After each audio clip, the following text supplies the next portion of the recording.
कर्म कर रहे पशु योनि में वो भोगना पड़ता है क्या? अभी कर्म कर रहे वो गलत हो क्या अच्छा हो? अवश्यमेव भोक्तव्यम कृतम कर्म शुभाशुभम। जो भी कर्म आप करते हैं चाहे वो अच्छा हो या बुरा, यदि आपने अच्छे कर्म किए हैं तो वह आपको पुण्य के रूप में प्राप्त होंगे, और यदि आपने बुरे कर्म किए हैं तो वह पाप के रूप में प्राप्त होंगे। और पाप का फल दुख है, पुण्य का फल सुख है। जो कर्म करते हैं वही कर्म पाप पुण्य के रूप में तैयार हो जाते हैं। आपका कर्म ही पाप बन जाता है, बुरा कर्म, और सही कर्म पुण्य बन जाता है।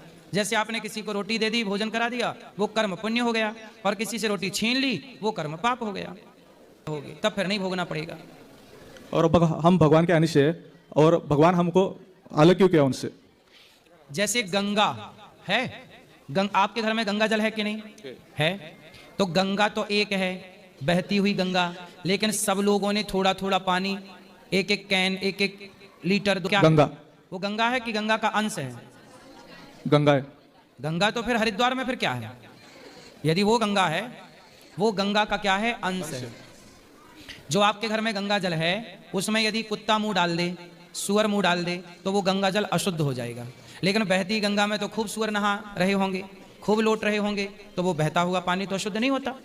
उसी तरह क्योंकि वो गंगा का अंशी है, वो अंशी अविनाशी चेतन अमल सहज सुख राशि, तो हम ईश्वर के अंश हैं। तो जब हम अंश हैं तो अब आपने कहा कि ईश्वर से हम अलग क्यों हुए? भगवान ने आपको अलग इसलिए किया कि जाओ संसार में अच्छे काम करो,